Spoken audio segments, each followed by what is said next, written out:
Selamat pagi pemirsa, apa kabar Anda hari ini? Bersama saya Puji Lestari, inilah kabar Indonesia.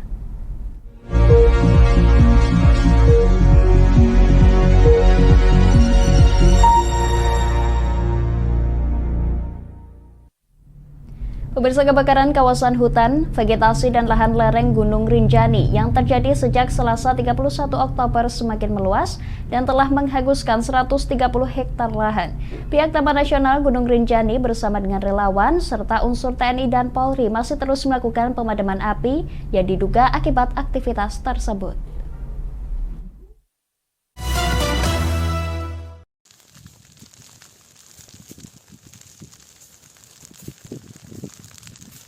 Kebakaran di kawasan hutan dan lahan di lereng Gunung Rinjani yang terjadi sejak 31 Oktober lalu kian meluas. Data Badan Penanggulangan Bencana Daerah Nusa Tenggara Barat hingga 3 November menunjukkan bahwa kebakaran telah menghanguskan sekitar 130 hektar lahan vegetasi di kawasan bagian utara lereng gunung.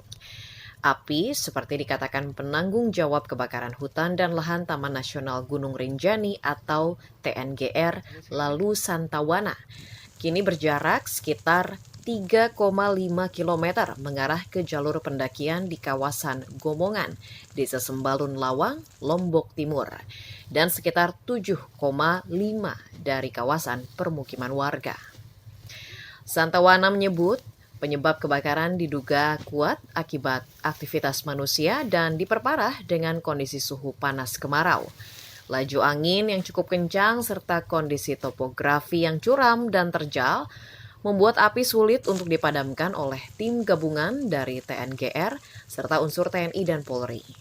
Kobaran api sebagaimana pemantauan pendeteksi pada aplikasi Sipongi masih tersisa 5 titik api dari total 26 titik api sejak kebakaran terjadi. Ini jelas akan meluas karena mengingat tadi malam masih terpantau titik api di sekitar lokasi yang terbakar dan melebar ke arah kanan, ke arah jalur pendakian diprediksi itu. Tim penanggulangan Karhutla lanjut Santawana masih melakukan pemadaman dengan peralatan seadanya. Dan pada beberapa titik hanya mampu dilakukan penyemprotan dengan menggunakan jet shooter karena keterbatasan air. TNGR saat ini masih melakukan evaluasi terhadap potensi dan dampak kebakaran sebagai acuan membuat keputusan untuk menutup atau tetap membuka pendakian ke gunung tertinggi kedua di Indonesia tersebut.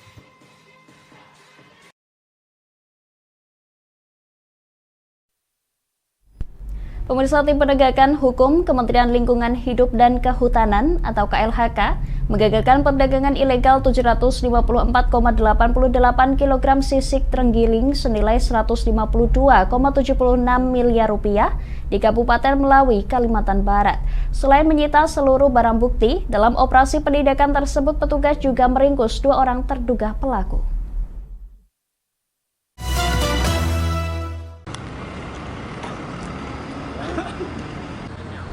Kementerian Lingkungan Hidup dan Kehutanan pada Jumat 3 November menggelar konferensi pers terkait keberhasilan Tim Penegakan Hukum KLHK menggagalkan perdagangan ilegal 754,88 kg sisik terenggiling senilai 152,76 miliar rupiah di kantor Balai Pengamanan dan Penegakan Hukum Lingkungan Hidup dan Kehutanan Kabupaten Kuburaya. Selain menyita seluruh barang bukti, dalam operasi penindakan yang digelar pada 4 Oktober 2023 tersebut, petugas juga meringkus 2 orang terduga pelaku berinisial PY di Desa Sidomulyo dan AN di Desa Sungai Sampuk, Kabupaten Melawi, Kalimantan Barat. Berdasarkan hasil pemeriksaan tim penyidik Gakum KLHK, modus yang digunakan para pelaku yaitu dengan menampung terenggiling dari para pemburu di sebuah rumah di Desa Kelaki, di mana PY adalah pemilik modal dan AN berperan sebagai broker yang terbukti menjadi bagian jaringan penyelundup lintas provinsi, lintas negara. Total sisik terenggiling kami sita dari jaringan Kalimantan, itu baik Kalimantan Timur, Kalimantan Selatan, Kalimantan Barat ini berjumlah 754,88 kg sisik terenggiling. Untuk mendapatkan 754,88 sisik terenggiling ini, maka jumlah terenggiling yang harus dibunuh yaitu 3.019 terenggiling. Kami sedang mendalami ya pihak-pihak yang terlibat dalam jaringan ini. Untuk mempertanggungjawabkan perbuatannya, kedua pelaku kini mendekam di Rumah Tahanan Negara kelas 2A Pontianak. Mereka dijerat dengan Undang-Undang tentang Kejahatan Konservasi Sumber Daya Alam Hayati dan Ekosistem dengan ancaman hukuman 5 tahun penjara serta denda 3,5 miliar rupiah.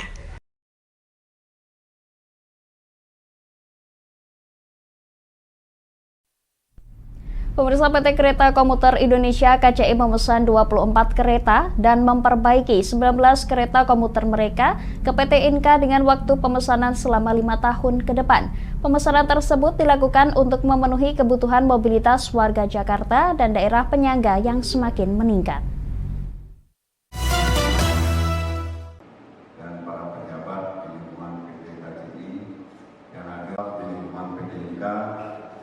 PT Kereta Komuter Indonesia menandatangani kontrak dengan PT Inka untuk pengadaan 24 trainset dan penggantian sejumlah suku cadang atau retrofit 19 trainset pada Jumat 3 Oktober. Setiap trainset terdiri dari 12 kereta. Presiden Direktur PT KCI Asdo Atrivianto mengatakan nilai kontrak untuk 1 unit kereta yang diretrofit sebesar 9,8 miliar rupiah dengan umur ekonomis selama 15 tahun. Sedangkan untuk pemesanan kereta baru, 1 trainsetnya bernilai 19,8 miliar dengan umur ekonomis 30 tahun. Pengadaan dengan Inka ini kita lakukan untuk 5 tahun ke depan, yaitu sampai tahun 2027. Jadi total yang akan diproduksi oleh Inka adalah 24 trainset baru. Kemudian ada 19 trainset KRL. 19 trainset ini nanti akan diserahkan secara bertahap.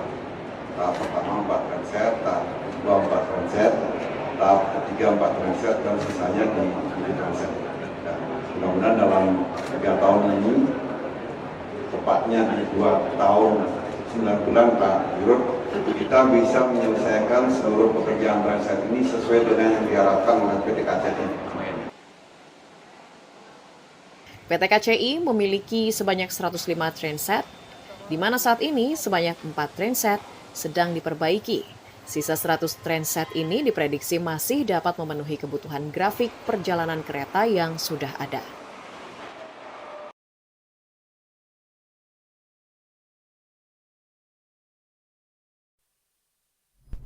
Pemirsa, kami akan kembali setelah jeda pariwara berikut ini. Tetap bersama kami di Kabar Indonesia.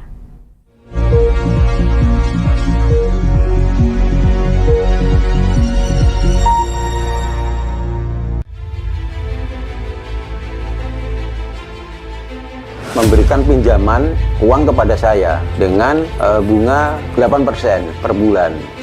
Membedah opini narasumber, menggali lebih dalam untuk mendapatkan perspektif baru yang lebih faktual. Masalahnya, nota perbaikan kapal itu semua ada di saya. Kenapa Tomo bisa menunjukkan? Demi mendapatkan informasi yang solutif dan terpercaya dalam Bedah Opini. Setiap Rabu jam 11 siang hanya di Lingkar TV.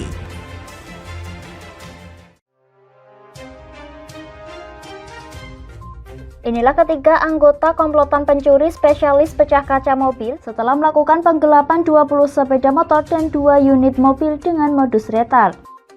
Merangkum semua peristiwa sebagai berita yang penuh fakta. Bersama Puji Lestari, saksikan Jateng hari ini setiap Senin hingga Sabtu jam 4 sore hanya di Lingkar TV. Bersama saya Galus Kargnanti dalam Sapa Jateng Lingkar TV. Melintas di daerah Sukolilo dikejar sama petugas bea cukai, ketangkap. Membahas dan menyuguhkan beragam potensi dari berbagai daerah di Jawa Tengah, ditemani narasumber-narasumber handal di bidangnya. Pencegahan dari awal mulai dari perilaku hidup bersih sehatnya juga harus dijaga seperti itu. Kami siap menyapa Anda dalam Sapa Jateng. Setiap Selasa jam 11 siang hanya di Lingkar TV.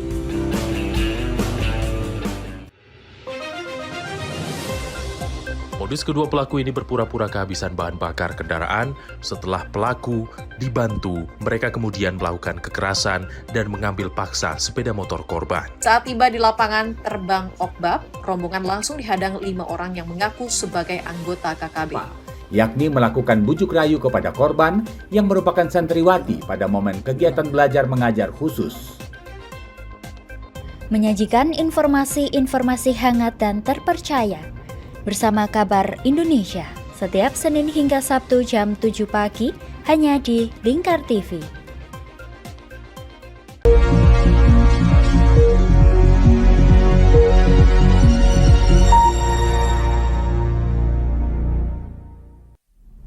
Anda masih menyaksikan Kabar Indonesia. Pemirsa, masyarakat di Gaza terpaksa menggunakan air laut untuk mandi dan mencuci baju. Krisis air bersih yang terjadi di seluruh wilayah daerah kantong yang menjadi rumah dari 2,3 juta warga Palestina.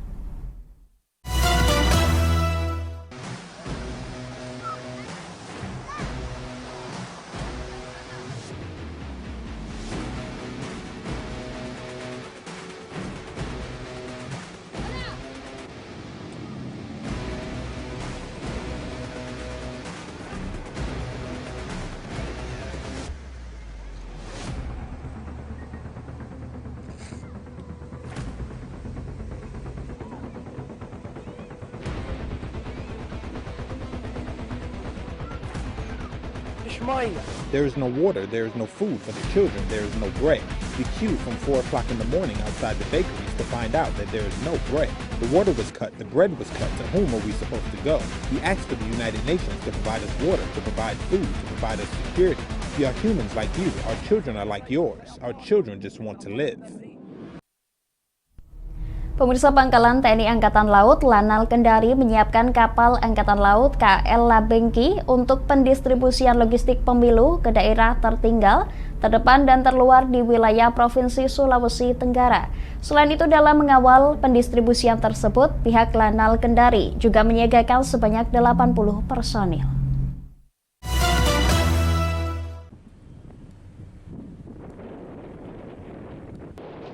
Demi kelancaran penyelenggaraan pemilu 2024 mendatang, Pangkalan TNI Angkatan Laut Lanal Kendari menyiapkan kapal Angkatan Laut KL Labengki untuk pendistribusian logistik pemilu ke daerah tertinggal, terdepan, dan terluar atau 3T di wilayah Kepulauan Provinsi Sulawesi Tenggara. Komandan Lanal Kendari Kolonel Laut Pelaut Abdul Qadir Mulku Zahari yang ditemui pada Jumat 3 November menyampaikan, selain menyiapkan kapal untuk mendistribusikan logistik pemilu, pihaknya juga telah menyiagakan sebanyak 80 personel untuk mengawal pendistribusian. Menurutnya, pihaknya juga telah berkoordinasi dengan Kepolisian Polda Sultra dalam pengamanan serta pengawalan saat mendistribusikan logistik pemilu ke daerah 3T. Mendukung untuk penyaluran atau pendistribusian logistik pemilu, terutama di daerah 3T. Ini akan melibatkan alutsista dari Lanal Kendari, yaitu KL Pulau Labengki. Pada intinya kita sudah menyiapkan semuanya dan siap untuk mendukung, menyukseskan pemilu 2024. Senada dengan hal itu, Ketua KPU Sulawesi Tenggara Asriel yang ditemui secara terpisah mengatakan total terdapat 95 tempat pemungutan suara atau TPS yang tersebar di sejumlah wilayah Kepulauan Sulawesi Tenggara. Bahwa ada 95 TPS kita yang masuk pada kategori 3T, tersulit, terluar, dan terisolir. Ya, hasil mapping kami di 8.154 TPS yang tersebar se-Sultra. Terima kasih kepada pihak dan Lanal yang sudah akan bersama-sama kita mendistribusikan logistik tersebut, khususnya di 95 TPS yang masuk pada kategori 3T. KPU Sultra berharap pendistribusian logistik pemilu di daerah 3T nanti dapat berjalan dengan lancar dan aman sehingga penyelenggaraan pemungutan suara di daerah 3T dapat berjalan dengan sukses.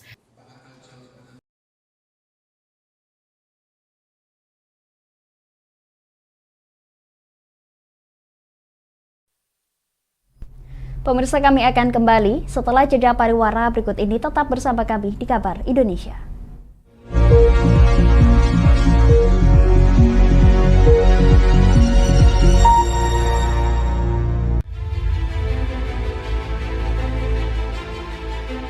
memberikan pinjaman uang kepada saya dengan bunga 8% per bulan. Membedah opini narasumber, menggali lebih dalam untuk mendapatkan perspektif baru yang lebih faktual. Masalahnya, nota perbaikan kapal itu semua ada di saya. Kenapa Tomo bisa menunjukkan? Demi mendapatkan informasi yang solutif dan terpercaya dalam Bedah Opini. Setiap Rabu jam 11 siang hanya di Lingkar TV.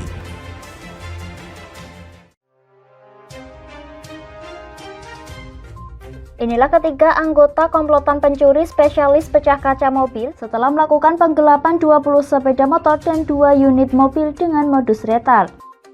Merangkum semua peristiwa sebagai berita yang penuh fakta. Bersama Puji Lestari, saksikan Jateng hari ini setiap Senin hingga Sabtu jam 4 sore hanya di Lingkar TV. Bersama saya Galus Karginanti dalam Sapa Jateng Lingkar TV. Melintas di daerah Sukolilo dikejar sama petugas bea cukai, ketangkap. Membahas dan menyuguhkan beragam potensi dari berbagai daerah di Jawa Tengah, ditemani narasumber-narasumber handal di bidangnya.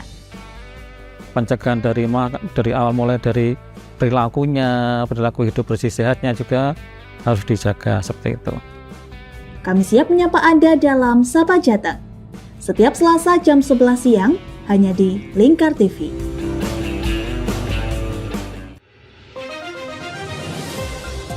Modus kedua pelaku ini berpura-pura kehabisan bahan bakar kendaraan.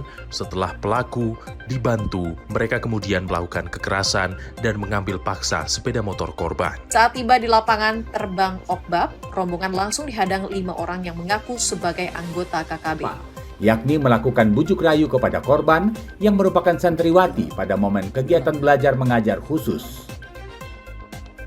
Menyajikan informasi-informasi hangat dan terpercaya bersama Kabar Indonesia setiap Senin hingga Sabtu jam 7 pagi hanya di Lingkar TV.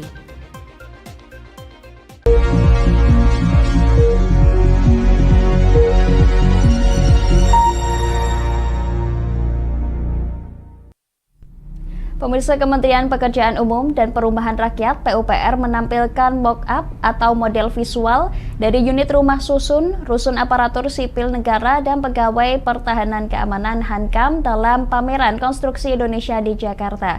Model visual ini hadir untuk menjadi bahan pertimbangan bagi masyarakat yang akan pindah ke IKN.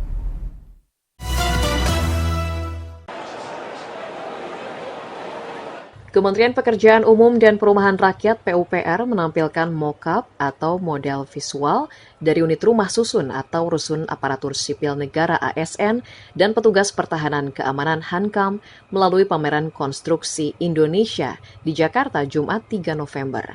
Direktur Jenderal Perumahan Kementerian PUPR Iwan Supriyanto mengatakan hadirnya model visual rusun IKN bertujuan untuk menginformasikan kepada publik mengenai teknologi, material, struktur hingga sistem perpipaan yang akan digunakan nantinya. Terlebih, denah ruangan sudah final dan furnitur yang akan mengisi rusun sudah ditentukan. Di sisi lain, pihaknya masih mencari sejumlah vendor untuk berpartisipasi dan mengaplikasikan produknya dalam rusun yang sedang dibangun, yakni berjumlah 47 tower rusun. Dan selama 3 hari ini, selain menampilkan, teman-teman ini kontraktor saya dengan tim kami ini berdiskusi, jadi mencari yang terbaik gitu. Dan hari ini menginformasikan kepada saya dan ini menjadi bahan pertimbangan utama saya misalnya untuk memutuskan yang pilihan-pilihan terbaik. Adapun pembangunan rusun akan menyesuaikan dengan kebutuhan penyandang disabilitas seperti pembangunan beberapa unit yang strukturnya lebih rendah.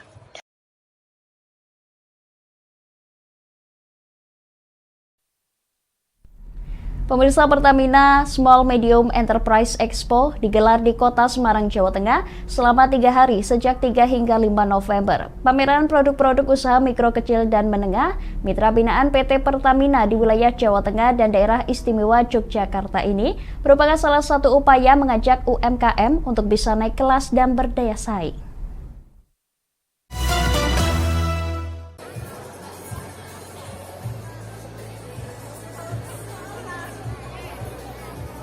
Pameran produk-produk usaha mikro kecil dan menengah UMKM bertajuk Pertamina Small Medium Enterprise Expo atau SMEXPO untuk pertama kalinya digelar di Kota Semarang, Jawa Tengah sejak Jumat 3 November hingga Minggu 5 November. Produk UMKM unggulan dari 30 UMKM mitra binaan PT Pertamina, khususnya di wilayah Jawa Tengah dan Daerah Istimewa Yogyakarta, dipamerkan di salah satu pusat perbelanjaan modern di kota setempat. Produk UMKM yang dipamerkan bervariasi, mulai dari fashion, kerajinan hingga kuliner. Vice President Corporate Social Responsibility and Small Medium Enterprise Program PT Pertamina, Fajria Usman, usai membuka pameran menyebut, melalui agenda ini, pihaknya mengajak para pelaku UMKM agar bisa naik kelas dan memiliki daya saing.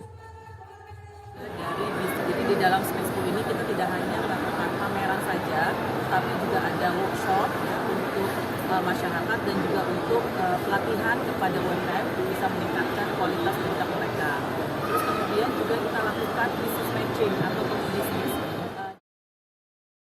Tak hanya memamerkan produk unggulan, para pelaku UMKM juga diberikan kesempatan untuk mengikuti pelatihan, sehingga diharapkan para pelaku UMKM ini mampu meningkatkan pendapatan, memperluas akses pasar, guna menggeliatnya pertumbuhan ekonomi. Keuntungannya sangat luar biasa banyak. Kita ada pelatihan manajemen, pelatihan packaging, terus pelatihan peningkatan kualitas, juga pelatihan ekspor, juga pelatihan pembuatan brand, serta kita diajak pameran-pameran ke berbagai kota besar yang paling banyak di CCC Jakarta. Selain di Kota Semarang, Pertamina SMEXPO juga dilaksanakan di sejumlah kota di Indonesia seperti di Jakarta, Balikpapan, dan Pekanbaru. Dari Kota Semarang, Jawa Tengah, Suryo Wicaksono. Demikian kabar Indonesia pemirsa, nantikan kabar Indonesia selanjutnya hanya di Lingkar TV. Saya Budi Lestari pamit dari hadapan Anda, selamat melanjutkan aktivitas Anda, selamat pagi dan sampai jumpa.